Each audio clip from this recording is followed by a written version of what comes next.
गुजरे ज़माने की बात है कि एक मुल्क का बादशाह बहुत अक्लमंद और इंसाफ पसंद था। एक रोज़ उसने अपने चारों बेटों को बुलाया जिनसे वो बहुत मोहब्बत करता था। शहजादों से कहा, मेरे जिगर गोशों में ये चाहता हूँ कि अपनी ज़िंदगी में अपना जानशीन मुकर्रर कर लूँ। होता तो ये है कि सबसे बड़ा भाई जो होता है वो बाप की जगह संभालता है, लेकिन मैं चाहता हूँ कि फैसला इंसाफ की बुनियाद पर हो। जानशीन का इंतखाब उम्र के बजाय काबिलियत पर होना चाहिए। बेटों ने अदब से कहा, अब्बा हुजूर, जो आप फैसला करेंगे हमें कबूल होगा।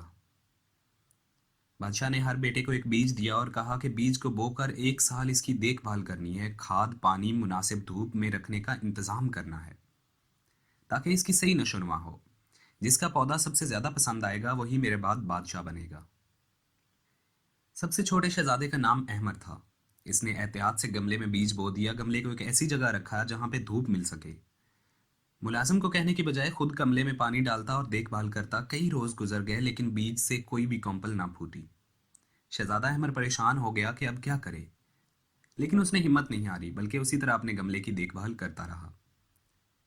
वजीर खास ने मशवरा दिया कि बाजार से एक पौधा खरीद लें, किसी को पता भी नहीं चलेगा।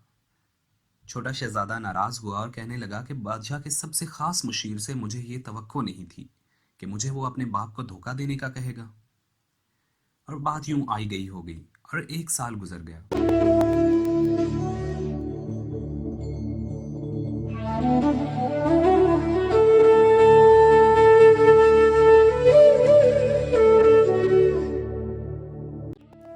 बादशाह ने शहजादों को बुलाया और बीज के बारे में दरियाफ्त किया तो शहजादे अपने साथ पौधे लाए थे।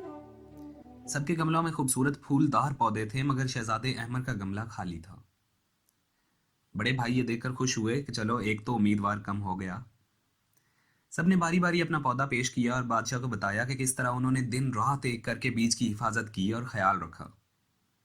बादशाह, सलामत खूबसूरत पौधा आपके सामने है। सबसे छोटा बेटा आगे बढ़ा और नजरें झुकाकर खड़ा हो गया और बादशाह ने इसे बहुत प्यार से देखा और पूछा, तुम्हारे गमले में पौधा क्यों नहीं है? शहजादा अहमद ने कहा कि अब्बा जान, मैंने हर तरह से आपके दिए गए बीज की देखभाल और हिफाजत की, लेकिन बीज में से कॉम्पल तक ना फूटी। शायद अल्लाह को यह मंजूर नहीं था कि मैं सल्तनत की जिम्मेदारी उठा सकूं। बादशाह मुस्कुराया और कहने लगा कि शहजादे, जो बीज मैंने तुम्हें दिए थे वो सब के सब खराब थे। उनमें से कोई पौधा उग ही नहीं सकता था। ये सुनकर तमाम भाइयों के चेहरे जर्द हो गए, जबकि अहमद ने अल्लाह ताला का शुक्र अदा किया। बादशाह ने बात जारी रखी, सिर्फ अहमद ने ईमानदारी से काम लिया और सच बोला।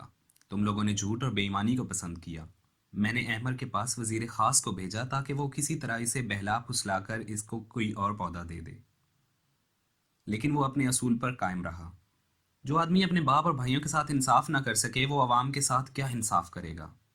ये तुम सब में छोटा सही लेकिन सबसे काबिल और ईमानदार है। मेरे बाद तख्त व ताज का मालिक अहमद है।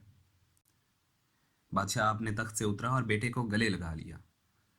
इस कहानी से आपको क्या सबक मिलता है, हमें कमेंट सेक्शन के अंदर आप जरूर बताइएगा। Please subscribe to the channel and press the bell icon.